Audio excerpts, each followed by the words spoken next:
বন্ধুরা, আমরা আগের দিন কিন্তু সাজেশনগুলো যে সাবজেক্টগুলো দিয়েছিলাম, বাংলা ইংরেজি সবাই বলেছে মিলেছে। তো আজকে আমরা অঙ্ক একটা সাজেশন প্রস্তুত করেছি। জানি অনেক স্কুলে পরীক্ষা হয়ে গেছে অঙ্ক, বাট সেকেন্ড টার্মের পরীক্ষা এখনও বাকি রয়েছে অঙ্কের।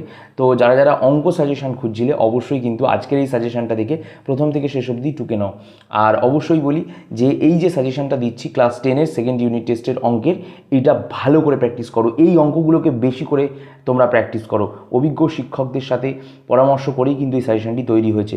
এমসিকিউ, এসএকিউ, জ্যামিতি, উপপাদ্য, পরিমিতি, ত্রিকোণমিতি, গোলকের স্পর্শক অঙ্কন, গোলক থেকে তারপর লম্ববৃত্তাকার শঙ্কু থেকে অংশীদারি কারবার, চক্রবৃদ্ধি সুদ, এই সব চ্যাপ্টার থেকে গুরুত্বপূর্ণ প্রশ্ন কিন্তু আমরা এই প্রশ্নপত্রে দিয়েছি। একবার এগুলো প্র্যাকটিস করো। আর ভিডিওটি ভালো লাগলে লাইক করো, শেয়ার করো এবং সাবস্ক্রাইব করে রাখো শুভ ক্লাসে স্টাডি ইউটিউব চ্যানেলকে। আর আমাদের পরিবারের সদস্য হয়ে যাও, কারণ মাধ্যমিক 2025 আসতে চলেছে, আমরা কিন্তু তোমাদের হেল্প করতে চলেছি। ক্লাস 10-এর সেকেন্ড ইউনিট টেস্টের অঙ্ক সাজেশন একবার দেখে নাও। একটু দেরি হলো, বাট অনেক স্কুলেই এখনও পরীক্ষা হয়নি, তারা ইউজ করো বা ব্যবহার করো এই সাজেশনটি।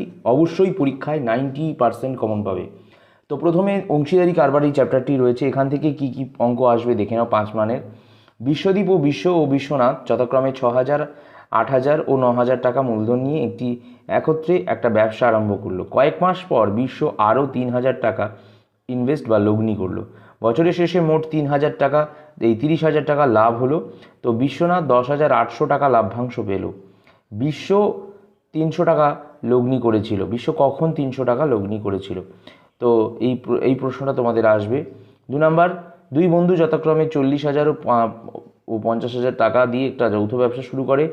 তাদের মধ্যে একটি চুক্তি হয় যে লাভের 50% বা 50% নিজেদের মধ্যে সমান ভাগে ও লাভের অবশিষ্টাংশ মূলধনের অনুপাতে ভাগ হবে।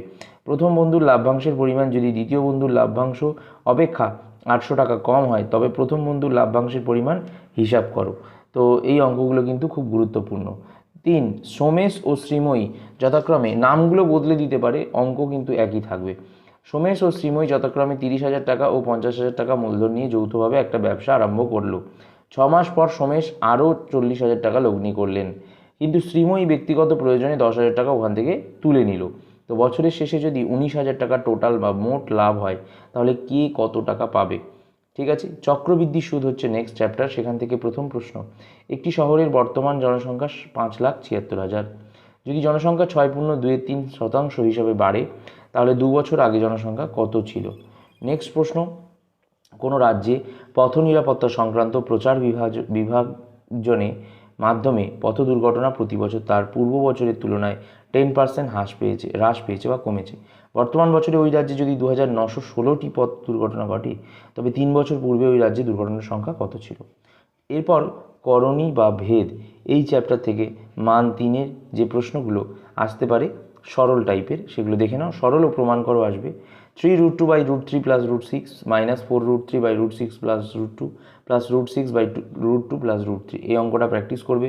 2 নাম্বার, √5/√3 + √2 - √5/√3 + √2 + 2√2/√3 + √5।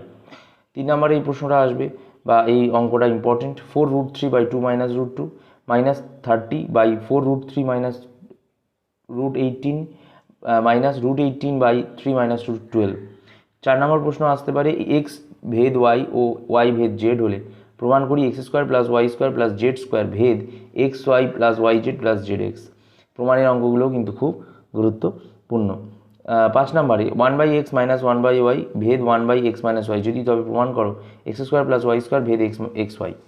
6 নম্বর প্রশ্ন আসতে পারে 1/a³ + 1/b³ + 1/c³ = 0 হলে abc = 1 হলে a + b + c এর মান নির্ণয় করো। তো বন্ধুরা, এখানে বলে দিই তোমাদের, এই সরলগুলোতে যে মানগুলো দেওয়া আছে 3√2, সেটা √2√3ও দিয়ে দিতে পারে। মান বদলে দিতে পারে, সংখ্যা বদলে দিতে পারে, অঙ্কর ধরন কিন্তু একই থাকবে। আর এই এক্স ভেদ ওয়াই, ওয়াই ভেদ জেড হলে প্রমাণ করি যে অঙ্কগুলো, এগুলো এক্স ওয়াই জায়গায় পিকিও দিতে পারে, এবিসিও দিতে পারে। ঠিক আছে, তো তোমরা ঘাবড়াবে না, এমএনও দিতে পারে। তো এরপর আমরা সেকেন্ড সাবমেটিভ ইভ্যালুয়েশনের এক্সামিনেশনের 2024-এর 1 ঘন্টা 30 মিনিট সময় দেয়, 40 মার্কের টোটাল পরীক্ষা হয়। দেখে নেবো কিছু কিছু এমসিকিউস যেগুলো গুরুত্বপূর্ণ। তো দুটি চলরাশির গুণফল ধ্রুবক, এই এমসিকিউগুলো কিন্তু তোমাদের ইম্পর্টেন্ট। টোটাল 5টা এমসিকিউ দেবে। 2 নম্বরের 5টি প্রশ্ন দেবে, ভেদ থেকে বীজগণিত, পাটিগণিত সব মিলিয়ে 10 নম্বর থাকবে। এসে কিউ বলে এগুলোকে। হয়ে গেছে আশা করছি। বড় অঙ্ক দেখো, অংশীদারি কারবার আর চক্রবৃদ্ধি সুদ থেকে একটা করে দেবে, তুমি যে কোনো একটা করতে পারো, 5 নম্বরের এগুলো। তারপর করণীয় আর ভেদ থেকে অথবা দেবে, দেখো 1 × 3 নম্বরে। তো তোমাদেরকে সাজেস্ট করবো যে ভেদটা করার জন্য।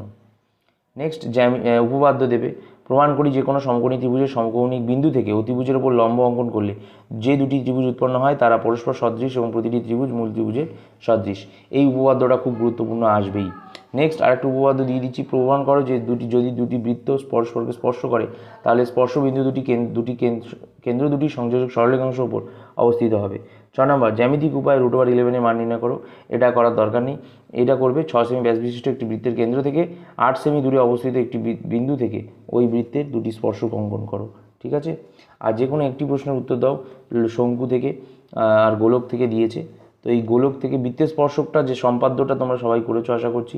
তো বৃত্তের স্পর্শক আর শঙ্কু থেকে কিন্তু একটা করে দেবে, যে কোনো একটা লিখতে হবে, 4 নম্বরের কিন্তু থাকবে, একটাই লিখবে।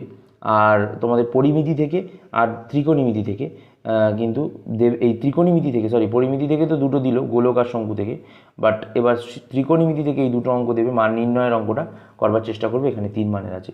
ঠিক আছে? তো এই হচ্ছে আপাতত সেকেন্ড টার্মের ইম্পর্টেন্ট কোশ্চেন তোমাদের দিয়ে দিলাম। সেকেন্ড টার্ম পরীক্ষা সবার খুব ভালো হোক, ফাইনালের জন্য কিন্তু সাজেশন আসবে, আর লাইফ সায়েন্স ফিজিক্যাল সায়েন্সের সাজেশন আসছে সেকেন্ড টার্মের, দেখে নাও।